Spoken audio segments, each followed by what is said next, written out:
10th class science. तो देखो मैंने तुम लोगों को अभी तक सैचुरेटेड और अनसैचुरेटेड के टॉपिक में तीन स्ट्रक्चर बनाकर दिखाए, ए, बी और सी। और शायद सी के अंदर मैंने तुमको जो स्ट्रक्चर बनाकर दिखाया है उसका नाम है, नहीं, सी के अंदर जो स्ट्रक्चर बनाकर दिखाया है उसका नाम है इथीन, है ना?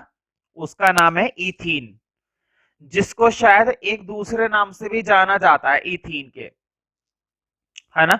मैंने ब्रैकेट में ये भी लिखवाया है एथिलीन। क्या लिखवाया है? एथिलीन। तो अभी तक मैंने तुम्हें ये तीन स्ट्रक्चर बनाकर दिखाए और हेडिंग क्या है? हेडिंग चल रहा है saturated and unsaturated carbon compounds, saturated और अनसैचुरेटेड कार्बन कंपाउंड्स। लेकिन मैंने तुम्हें सैचुरेटेड और अनसैचुरेटेड के बारे में कुछ भी नहीं बताया, अभी सिर्फ तीन स्ट्रक्चर बनाकर दिखाए हैं। बिल्कुल सही बात है, मैंने अभी तक कुछ भी नहीं बताया और अभी भी नहीं बताऊंगा। क्यों? क्योंकि अभी मैं तुम्हें पहले चौथा स्ट्रक्चर और बनाकर दिखाऊंगा और तुम्हें भी बनाना है, सिर्फ मैं नहीं दिखाऊंगा, तुम्हें भी बनाना है, ठीक है? उसके बाद मैं तुम्हें सैचुरेटेड क्या होता है और अनसैचुरेटेड क्या होता है उसके बारे में मैं तुम्हें तब बताऊंगा, ठीक है? तो पहले एक काम करते हैं, क्यों ना चौथा स्ट्रक्चर भी जल्दी से बना ले। जल्दी से मतलब, जल्दी से का मतलब ये नहीं कि यूं ही बना देंगे, आराम से बनाएंगे, ठीक है? तो पहले तो नंबर डालो 4, मतलब कि डी, और डी में हम ड्रॉ करेंगे किसका स्ट्रक्चर? लिखो स्ट्रक्चर ऑफ इथाइन। किसका स्ट्रक्चर बनाने वाला हूं? इथाइन। इसके अंदर क्या खासियत है? इसके अंदर खासियत है वाई एन ई की। इसके अंदर खासियत किसकी है? इसके अंदर खासियत है वाई एन ई की। और इससे पहले जो स्ट्रक्चर बनाया था, इससे पहले जो स्ट्रक्चर बनाया था उसके अंदर खासियत थी ई एन ई की। इसके अंदर वाई एन ई और उसके अंदर ई एन ई, ठीक है? तो जब भी ये वाई एन ई होता है तो इथाइन का सिंबल होता है C2H2, C2H2, ठीक है? अब बच्चों का ना इस चैप्टर में दिक्कत ये आती है कि अलग अलग कार्बन कंपाउंड आ रहे हैं और अलग अलग कार्बन कंपाउंड के अलग अलग मोलिकुलर फॉर्मूले आ रहे हैं। जैसे कि इससे पिछले स्ट्रक्चर के अंदर हमने इथीन पढ़ा, उससे पहले ईथेन पढ़ा। तो क्या ये फॉर्मूले याद करने पड़ेंगे हमें? तो आंसर तो है यस, याद करने पड़ेंगे। लेकिन वो गलत तरीका है कि तुम इसको रटोगे। इसका एक दूसरा तरीका और है। इनके ये जो नेम बनाने का तरीका होता है ना, इनके नेम बनाने का तरीका जो होता है वो क्लासिफाई किया जाता है यूपेक के थ्रू। केमिस्ट्री के अंदर कार्बन कंपाउंड के नेम का जो तरीका बताया गया है वो यूपेक के थ्रू बताया गया है, ठीक है? अब यूपेक कैसे नाम के बारे में बताता है और कैसे कार्बन कंपाउंड के नाम बनाए जाते हैं। नाम बनाने की बात कर रहा हूं, रटने की बात नहीं कर रहा, लर्न करने की बात नहीं कर रहा, बनाने की बात कर रहा हूं।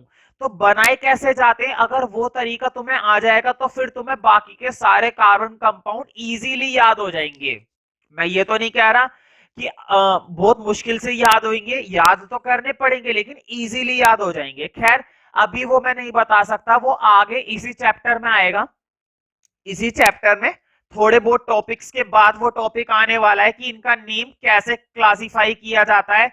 ये जो नेम देने की बात होती है ना साइंस में, नेम देने का काम क्या कहलाता है? नोमेनक्लेचर कहलाता है। जब हम किसी का भी नामकरण करते हैं, हिंदी में बोले तो नामकरण करते हैं, तो जब हम किसी का नामकरण करते हैं तो वो नामकरण करने का प्रोसेस नोमेनक्लेचर कहलाता है। तो नोमेनक्लेचर को लेकर प्रॉपर एक हेडिंग तुम्हारे इस चैप्टर के अंदर दे रखा है, तो तब हम इसकी डीपली बात करेंगे। अभी इस टॉपिक के अंदर ये बात करने का कोई फायदा नहीं है, ठीक है? तो वापिस अपने स्ट्रक्चर पर आ जाते हैं, मतलब किस पर आ जाते हैं? इथाइन पर। अच्छा, इसका भी अपना एक नेम होता है, एक नेम और होता है इसका। इसका नेम होता है भाई एसिटाइलिन। तो ये वाला नाम भी लिख लेना। क्या नेम होता है? एसिटाइलिन। अब जरा बोर्ड पे देखो, स्ट्रक्चर बनाना सिखाऊंगा, बोर्ड पे देखो कितने कार्बन है? 2 कार्बन। सिर्फ दो कार्बन, बोर्ड पे देखो, पहला कार्बन दूसरा कार्बन, ठीक है, पहला कार्बन दूसरा कार्बन। अब जरा इधर देखो, इस कार्बन और इस कार्बन के बीच में ये आ गया सिंगल बॉन्ड। समझ में आई बात? एक वैलेंसी आ गई। अब देखो, दूसरी वैलेंसी, तीसरी वैलेंसी, चौथी वैलेंसी। बताओ, इस वाले कार्बन की चारों वैलेंसी चिपक गई, इस वाले कार्बन की चारों वैलेंसी का इस्तेमाल हो गया। अब बात करते हैं इस वाले कार्बन की। जरा देखो, इस वाले कार्बन की पहली वैलेंसी, इस वाले कार्बन की दूसरी वैलेंसी, तीसरी वैलेंसी, चौथी वैलेंसी। ठीक है, अब मुझे बताओ, दोनों कार्बन की दोनों कार्बन की मैंने चारों की चारों वैलेंसी क्या कर दी, चिपकवा दी। मैंने दोनों कार्बन की चारों वैलेंसी का क्या कर लिया, इस्तेमाल कर लिया। लेकिन जरा सोचकर देखो, हमारे पास हाइड्रोजन कितने हैं? हमारे पास सिर्फ दो हाइड्रोजन है। हमारे पास कितने हाइड्रोजन है? दो हाइड्रोजन है। अगर तुम इस हिसाब से इन पर हाइड्रोजन चिपकाने बैठ गए तो बताओ कितने हाइड्रोजन लग जाएंगे?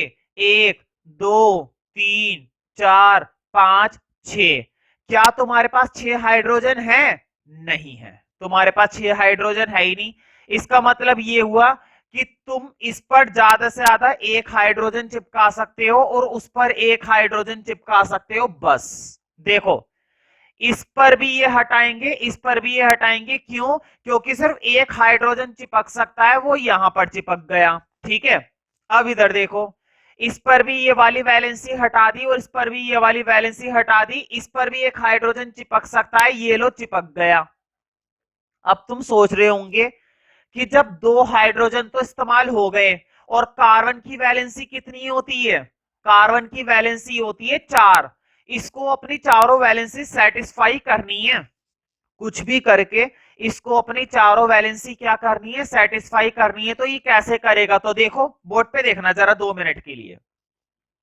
इस वाले कार्बन ने अपनी एक वैलेंसी इधर दी, इस वाले कार्बन ने अपनी एक वैलेंसी इधर दी। अभी भी कितनी बची हुई है? दो। देखो, एक इधर दे दी, एक इधर दे दी, दो तो दे दी ना, दो वैलेंसी तो उसकी सेटिस्फाई हो गई ऑलरेडी। अब दो और बची हुई है, तो देखो आगे तो दे नहीं सकता, है ना?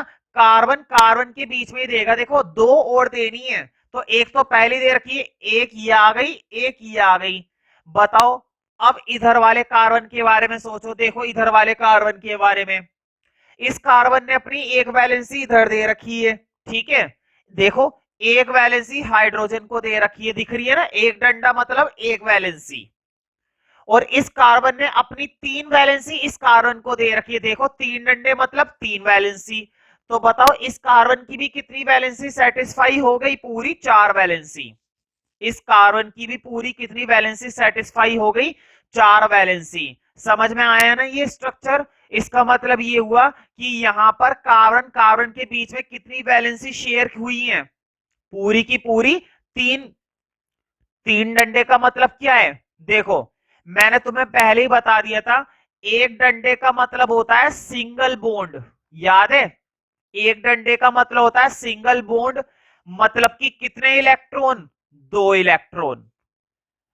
दो डंडे का मतलब होता है डबल बॉन्ड। दो डंडे का मतलब क्या होता है? Double bond. और डबल बॉन्ड का मतलब क्या है? चार इलेक्ट्रॉन। कितने इलेक्ट्रॉन भाई? चार इलेक्ट्रॉन। समझ में आई बात? बताओ, तीन डंडे का क्या मतलब हो जाएगा फिर? तीन डंडे का मतलब हो जाएगा triple covalent bond. Triple covalent bond. और कितने इलेक्ट्रॉन? एक, दो, तीन, चार, पांच, छह। क्योंकि एक का मतलब है, एक डंडे का मतलब है वन पेयर। वन डंडे का मतलब क्या है? One pair. और वन पेयर में दो इलेक्ट्रॉन होते हैं। इसी तरह से दो डंडे, दो डंडे का मतलब है दो पेयर, और दो पेयर में चार इलेक्ट्रॉन होते हैं। ठीक है, तो देखो, इसका बेसिक स्ट्रक्चर तो हमने बना लिया। अब इलेक्ट्रॉन डॉट स्ट्रक्चर बनाएंगे। ये है सिंपल स्ट्रक्चर। अब मैं बनाऊंगा इसका इलेक्ट्रॉन डॉट स्ट्रक्चर। तो देखो, मेरे पास तो यहां पर जगह है, इसलिए मैं इधर बना रहा हूं। लेकिन तुम इलेक्ट्रॉन डॉट स्ट्रक्चर उसके नीचे भी बना सकते हो, ठीक है। बस छोटा सा हेडिंग डाल देना, इलेक्ट्रॉन डॉट स्ट्रक्चर, क्योंकि हम बनाने वाले हैं। तो मेरे पास तो साइड में जगह थी, इसलिए मैं साइड में ही बनाऊंगा। अब मैं इस स्ट्रक्चर को साइड में ही बनाऊंगा। लेकिन तुम जो है उसके नीचे भी बना सकते हो। फिर भी मैं क्या कर रहा हूं, मैं थोड़ा सा यहां से रब कर देता हूं भाई, ताकि मुझे दिक्कत ना आए बनाने में, है ना। देखो जरा, पहले दो कार्बन जोड़ने हैं ना, इधर देखो, एक कार्बन, दो कार्बन, ठीक है। अब तुम्हें इस कार्बन पर एक हाइड्रोजन और इस कार्बन पे एक हाइड्रोजन, तो एक हाइड्रोजन, दूसरा हाइड्रोजन, बताओ समझ में आया ना। बोर्ड पे देखो जरा, बीच वाले क्या थे, कार्बन, और ये साइड वाले क्या थे, हाइड्रोजन। बीच वाले क्या थे, कार्बन, और ये साइड वाले क्या थे, हाइड्रोजन। देखो, बच्चे ने इसमें कंफ्यूज हो जाते हैं कि हाइड्रोजन ऐसे भी तो बना सकते थे हम, यहां से हटाकर ऊपर भी तो बना सकते थे, और यहां से हटाकर नीचे भी बना सकते थे। तो मैंने तुमसे कहा है कि उसे एक वैलेंसी हाइड्रोजन को देनी है, उसको एक वैलेंसी किसके साथ शेयर करनी है, हाइड्रोजन के साथ।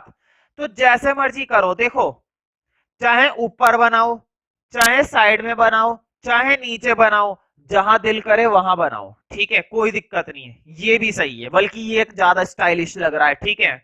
बिल्कुल सेम बात इलेक्ट्रॉन डॉट स्ट्रक्चर में भी अप्लाई होती है।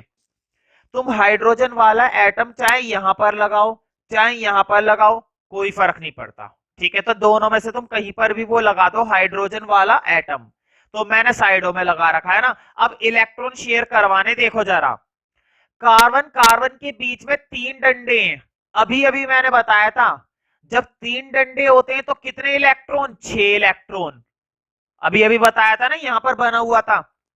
एक डंडे का मतलब क्या है, एक डंडे का मतलब 2 इलेक्ट्रॉन, दो डंडे का मतलब 4 इलेक्ट्रॉन, और तीन डंडे का मतलब 6 इलेक्ट्रॉन। तो ये बात तो तुम्हें याद हो गई होगी कि किस तरह से नंबर ऑफ इलेक्ट्रॉन इनके बीच में शेयर किए जाते हैं, ठीक है। तो देखो, कार्बन कार्बन के बीच में तीन डंडे हैं, तीन डंडे का मतलब 6 इलेक्ट्रॉन। तो देखो, कार्बन और कार्बन के जो वो होते हैं इलेक्ट्रॉन, उनको मैं क्रॉस से दिखाता हूं, 1 2 3 4 5 6, ठीक है।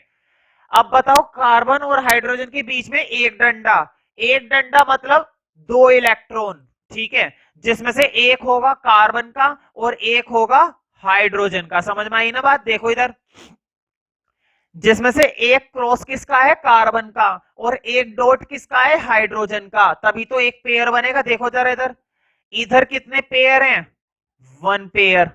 इधर कितने पेयर हैं, 3 पेयर। और इधर देखो, तो देखो हाइड्रोजन और कार्बन के बीच में फिर से एक डंडा बनाना है। एक डंडे का मतलब है एक पेयर, और एक पेयर में एक इलेक्ट्रॉन होगा कार्बन का, तो दूसरा इलेक्ट्रॉन होगा हाइड्रोजन का। तो क्रॉस और डॉट, क्रॉस और डॉट। तो बताओ, इनके बीच में कितने पेयर शेयर हुए हैं, इनके बीच में 3 पेयर शेयर हुए हैं, ठीक है। इनके बीच में 3 पेयर शेयर हुए हैं। तो देखो, हमने 4 स्ट्रक्चर बना बनाकर देखे। सबसे पहले वाला स्ट्रक्चर, सबसे दूसरे वाला स्ट्रक्चर, फिर तीसरा स्ट्रक्चर, फिर चौथा स्ट्रक्चर। ध्यान से तुम्हें याद हो तो देखो, इसके अंदर 3 पेयर शेयर हो रहे हैं। तो बताओ कौन सा वाला बॉन्ड है, triple bond, double covalent bond, या single covalent bond. Triple covalent bond. समझ में आई बात। तो ध्यान से सुनना। अब देखो, अब मैं बताऊंगा तो मैं सैचुरेटेड और अनसैचुरेटेड के बारे में। हर वो कंपाउंड जिसके अंदर सिंगल बॉन्ड अप्लाई होता है, हर वो कंपाउंड, हर वो कार्बन कंपाउंड जिसके अंदर सिंगल कोवैलेंट बॉन्ड अप्लाई होता है, या फिर जिसके अंदर सिंगल कोवैलेंट बॉन्ड क्रिएट होता है, उसको हम बोलते हैं सैचुरेटेड। ऐसे कार्बन कंपाउंड क्या कहलाते हैं, सैचुरेटेड, ठीक है। और जिनके अंदर डबल बॉन्ड लगता है और जिनके अंदर ट्रिपल बॉन्ड लगता है, उन सबको कहा जाता है अनसैचुरेटेड, ठीक है। बड़ी आसान थी ना डेफिनेशन, इसलिए मैं इतनी देर से नहीं लिखवा रहा था। मैंने पहले तुम्हें स्ट्रक्चर बनाने सिखाए कि स्ट्रक्चर कैसे बनते हैं। तो देखो, सबसे पहला जो स्ट्रक्चर हमने बनाया था, ए वाला था, या आई थिंक मीथेन का था, मुझे सही से याद भी नहीं है कि सबसे पहला जो स्ट्रक्चर था वो किसका था, ईथेन का था, ईथेन। सबसे पहला स्ट्रक्चर किसका था भाई? सबसे पहला स्ट्रक्चर था ईथेन का। ठीक है, तो सबसे पहला स्ट्रक्चर ईथेन का था और वहां पर सिंगल बॉन्ड आ रहा था। क्यों? क्योंकि एक ही लाइन थी बीच में एक ही डंडा था, तो सिंगल बॉन्ड आ रहा था।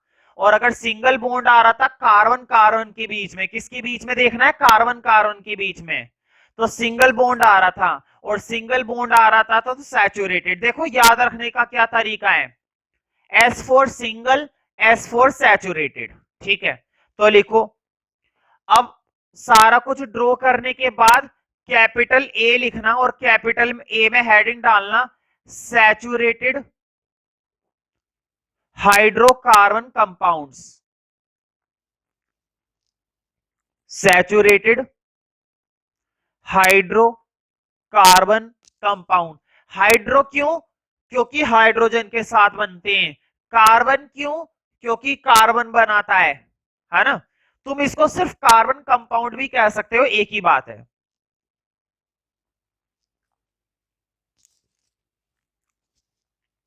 सैचुरेटेड हाइड्रोकार्बन कंपाउंड्स डाला हेडिंग। हेडिंग के बाद आगे लिखो, लिखो कंपाउंड्स ऑफ कार्बन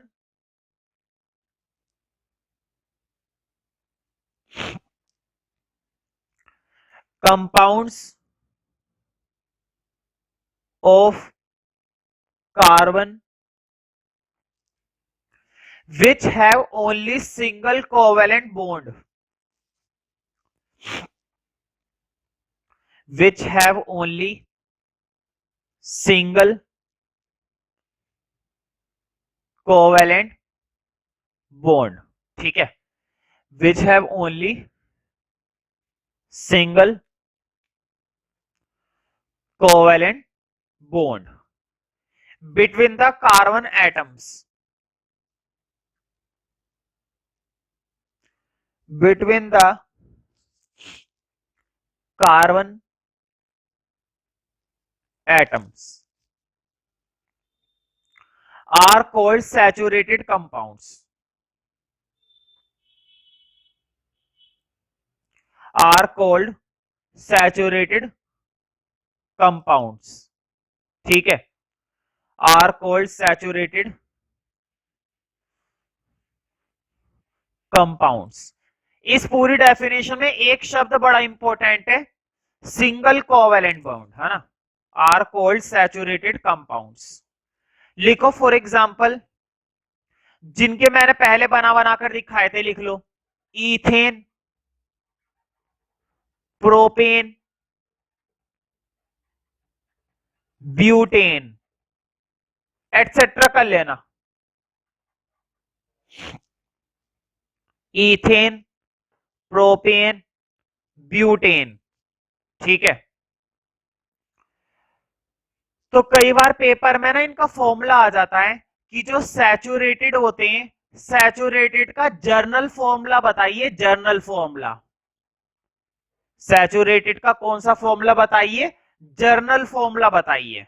ठीक है, तो जर्नल फॉर्मूला आ जाता है कई बार। अब मैं तुम्हें जर्नल फॉर्मूला बता देता हूं कैसे बनता है। वैसे तो इजी है बनाना, इतनी कोई बहुत बड़ी बात नहीं है। देखो, हमने ईथेन का बनाकर देखा था, तुम देख सकते हो। मुझे थोड़ा सा ऊपर करना पड़ेगा। ईथेन का जो हमने स्ट्रक्चर बनाया था उसको देखो, उसका फॉर्मूला क्या था? उसका फॉर्मूला देखकर बताओ मुझे, हालांकि मैं सुन नहीं पाऊंगा, ठीक है, बट देखना जरूर। ईथेन का फॉर्मूला था C2H6। ठीक है, मैं तुम्हें प्रोपेन का भी बता देता हूं। प्रोपेन का होता है C3H8। ब्यूटेन का भी बता देता हूं, चलो। ब्यूटेन का होता है C4H10। इसी तरह से पेंटेन का भी बता देता हूं, लिख लेते हैं, चलो। पेंटेन, पेंटेन का होता है C5H12। तो कई बार है ना, इनका फॉर्म देखो, ये तो है इनके फॉर्मूले, पेंटेन का C5H12। इसी तरह से अगर मैं हेक्सेन का बनाऊं, हेक्सेन, हेक्सेन का होता है C6H14। तो देखो, ये तो इनके फॉर्मूले हैं, लेकिन क्वेश्चन ने हमसे क्या पूछा है? क्वेश्चन ने हमसे सैचुरेटेड का जर्नल फॉर्मूला पूछा है। जर्नल का मतलब होता है जो सब पर अप्लाई हो। देखो, ये फॉर्मूला सिर्फ किस पर है? पेंटेन पर है। ये फॉर्मूला सिर्फ किस पर है? ब्यूटेन पर है। ये फॉर्मूला सिर्फ किसका है? प्रोपेन का है। ये फॉर्मूला सिर्फ किसका है? इथेन का। लेकिन क्वेश्चन ने हमसे कौन सा फॉर्मूला पूछा है? Journal formula. अब ये जर्नल फॉर्मूला क्या होता है वो मैं तुम्हें बताऊंगा, ठीक है? पहले एक क्वेश्चन लिखो, है ना? छोटा सा क्वेश्चन लिखो पहले। लिखो, right the structural formula, right the structural, right the structural formula, bracket में लिख लो जर्नल फॉर्मूला। जर्नल मतलब जो सब पर अप्लाई होता हो। Right the structural formula, bracket में लिखो journal formula of saturated hydrocarbon compounds, of saturated hydrocarbon compounds, saturated hydrocarbon compounds, ठीक है? Saturated hydrocarbon compounds, saturated hydrocarbon compounds, ठीक है? अब लिखो आंसर। आंसर में मैं तुम्हें फॉर्मूला बनाना सिखा रहा हूं, क्योंकि फॉर्मूला क्या है? फॉर्मूला देखो क्या है, जरा बोर्ड पे देखना 2 मिनट के लिए, बस ज्यादा टाइम नहीं लूंगा, 2 मिनट का टाइम लूंगा। देखो, इथेन में देखो कार्बन कितने हैं? 2। जरा गौर से देखो। अब इसको देखो प्रोपेन को, प्रोपेन में कितने कार्बन है? 3। अब 3 को गौर से देखना, 3 की मल्टीप्लाई 2 से करी, 3 की मल्टीप्लाई 2 से करी, तो 3 की मल्टीप्लाई 2 से करने पर कितना आ गया? 6, और प्लस कर दिए 2, तो कितना आ गया? 8। ये समझ में आया तुम्हें? फिर से देखना जरा, बहुत सारे मौके मिलेंगे समझने के। इधर देखो, ब्यूटेन में कितने कार्बन है? ब्यूटेन में कितने कार्बन है? 4। ब्यूटेन में तुम्हें कितने कार्बन दिखाई दे रहे हैं? ब्यूटेन में कार्बन दिखाई दे रहे हैं 4, ठीक है? मैंने क्या बोला था? मैंने बोला मल्टीप्लाई करो 2 से। हमने मल्टीप्लाई करी 2 से, कितना आ गया? 8। फिर मैंने बोला अब प्लस कर दो 2, ये लो मैंने प्लस कर दिया, कितने आ गया? 10। कितने हाइड्रोजन आ गए? 10 आ गए। समझ में आया फॉर्मूला कैसे बन रहा है? तो यही सब चीजें मैं तुम्हें आगे चैप्टर में समझाने वाला हूं, जो मैं कह रहा था कि तुम्हें फॉर्मूले रटने की जरूरत नहीं पड़ेगी। हर फॉर्मूले के पीछे कुछ ना कुछ लॉजिक है, हर फॉर्मूले के पीछे। तुम सोचो मुझे कैसे याद हो जाते हैं इतने सारे और आगे तक के भी, तो लॉजिक है। अब इधर देखो जरा, फिर से देखो, कितने कार्बन है पेंटेन में? 5। 2 से मल्टीप्लाई करो, कितना आएगा? 10। 2 प्लस कर दो, कितना आएगा? 12। इसका मतलब ये हुआ कि तुम्हें कार्बन याद रखने पड़ेंगे कि ब्यूटेन में कितने कार्बन होते हैं? 4। पेंटेन में कितने कार्बन होते हैं? 5। हेक्सेन में कितने कार्बन होते हैं? 6। ऑक्टेन ऑक्टेन में कितने कार्बन होते हैं? 8। इसी तरह से इथेन में कितने कार्बन होते हैं? 2। मीथेन में कितने कार्बन होता है? 1। प्रोपेन में कितने कार्बन होते हैं? 3। तो कार्बन याद रखने पड़ेंगे। देखो, अब तुम्हें फॉर्मूला तो समझ में आ गया कि कैसे बनता है, लेकिन मैं तुम्हें जर्नल फॉर्मूला लिखवा देता हूं अब। तो आंसर में लिखो जर्नल फॉर्मूला क्या है। बोर्ड पे देखो, तुमने पहले 2 से मल्टीप्लाई करी थी, फिर प्लस 2 करा था, है ना? पहले 2 से मल्टीप्लाई करी थी, फिर प्लस 2 करा था, बस इसी से मिलता जुलता फॉर्मूला है। देखो, पहले 2 से मल्टीप्लाई है, प्लस करना है 2। समझ में आया? देखो, पहले 2 से मल्टीप्लाई है, फिर प्लस करना है 2। अब जरा देखो इधर, यहां पर कितने कार्बन है? यहां पर कितने कार्बन है? 3। तो बताओ एन की वैल्यू 3 पुट करोगे तो 3 टू जा 6 प्लस 2 8। समझ में आया? किसका तैयार हो गया? प्रोपेन का। क्यों? क्योंकि तुमने कितने कार्बन पुट करे? 3 कार्बन। तुमने कितने कार्बन पुट करे? 3। अब जरा इधर देखो, पेंटेन में कितने कार्बन है? पेंटेन में 5 कार्बन है। एन की वैल्यू क्या पुट करोगे? एन की वैल्यू 5। फिर से देखो, 2 5 10, प्लस 2 कितना आ गया 12। तो किसका तैयार हो गया पेंटेन का। तो जर्नल फॉर्मूला ये होता है 2n+2, है ना। अब क्वेश्चन कभी कभी हमें बता देता है कि कितने कार्बन है। क्वेश्चन अगर बोलेगा 4 कार्बन है तो 4 पुट कर देना। क्वेश्चन बोलेगा 1 कार्बन है तो 1 पुट कर देना। क्वेश्चन बोलेगा 5 कार्बन है तो 5 पुट कर देना। क्वेश्चन बोलेगा 10 कार्बन है तो 10 पुट कर देना। कहां पर एन की जगह, एन की जगह पुट करना है, ठीक है। तो ये जनरल फॉर्मूला लिख लो 2n+2 हाइड्रोजन निकालने का, ठीक है। तो कंप्लीट फॉर्मूला अब मैं लिखवा देता हूं तुम्हें। ये सब तो मैंने समझाने के लिए करा था, ठीक है। इंप्लाइज दैट का साइन लगाकर लिख लेना कंप्लीट फॉर्मूला CnH2n+2। ये फाइनल फॉर्मूला है। इंप्लाइज दैट का साइन लगा के लिख लेना CnH2n+2। देखो जरा मैं तुम्हें बनाना सिखा देता हूं एक दो, वरना तुम्हें समझ में नहीं आएगा फॉर्मूला क्या है ये। देखो क्वेश्चन ने तुम्हें बोला कि 5 कार्बन एटम है। कितने कार्बन एटम है 5 कार्बन एटम है। चलो इसको ना एग्जांपल के तौर पर लिख ही लेना। क्वेश्चन ने बोला 5 कार्बन एटम है और क्वेश्चन तुमसे फॉर्मूला पूछ रहा है। मान लो एग्जाम का क्वेश्चन है 5 कार्बन एटम क्वेश्चन ने बताया और क्वेश्चन तुमसे फॉर्मूला पूछ रहा है, ठीक है। सैचुरेटेड वाला ध्यान रखे, ब्रैकेट में लिख लो। कौन सा वाला सैचुरेटेड वाला। तुम कहोगे ऐसा क्यों, क्योंकि अनसैचुरेटेड में फॉर्मूला बदल जाएगा। तो सैचुरेटेड कार्बन एटम का मैं लिखवा रहा हूं।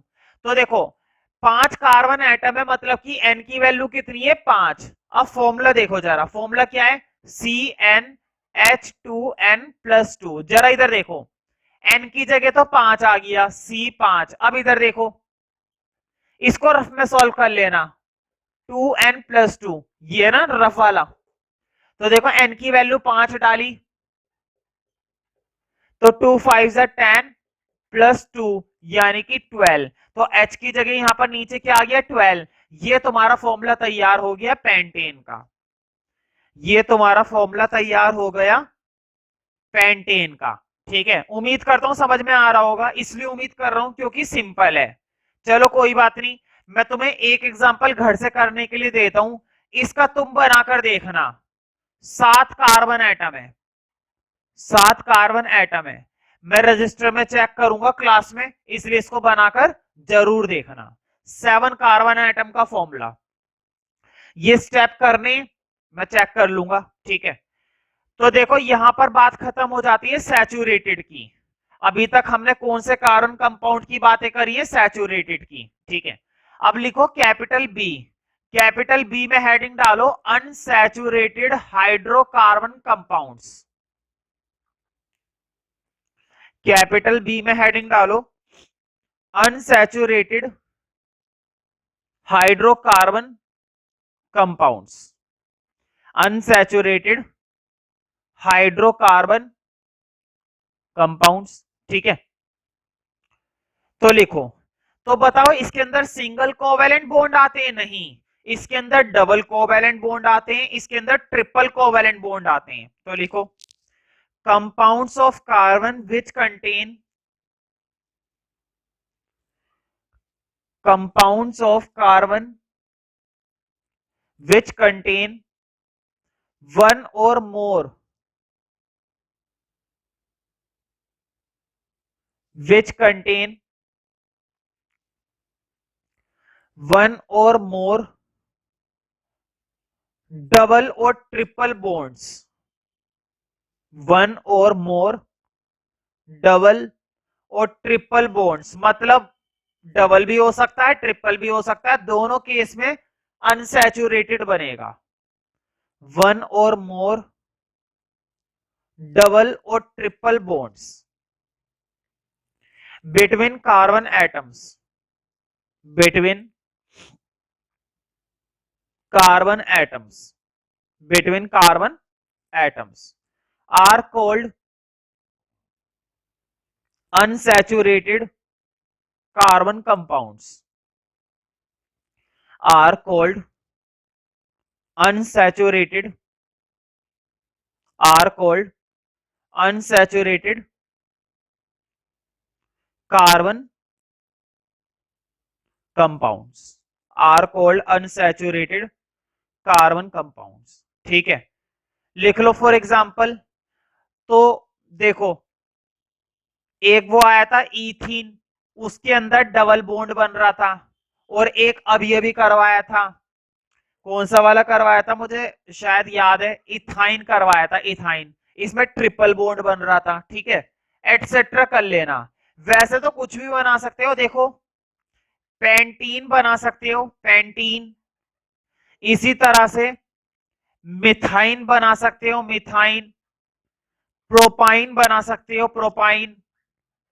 इसमें ट्रिपल बनेगा, इसमें ट्रिपल बनेगा, इसमें डबल बनेगा। ठीक है, हेक्सीन बना सकते हो, हेक्सीन। इसके अंदर डबल बनेगा। ठीक है, तो बहुत सारे होते हैं। तुम सारे लिखना चाहो तो सारे लिख लो, नहीं तो स्टार्टिंग के दो लिख लो। मैंने तुम्हें स्ट्रक्चर कितने के बना के दिखाए, इन दो के बनाकर दिखाए बस। लेकिन अगर तुम्हें समझ में आ गया है ना, अब तुम खुद से कोई सा भी स्ट्रक्चर बना सकते हो, क्योंकि एग्जाम में कोई सा भी आ सकता है। बहुत सारे कंपाउंड है तुम्हारी एनसीईआरटी के अंदर भी। ठीक है, सारे बनाना तो पॉसिबल नहीं, खुद से बना बनाकर देखो। ठीक है, क्योंकि जो आइडिया मैंने तुम्हें एक या दो में सिखाया, बिल्कुल same idea applicable to all other compounds. तो तुम अगर खुद से बनाओगे तो ज्यादा बढ़िया रहेगा। दिक्कत आएगी तो मैं भले ही बता दूं।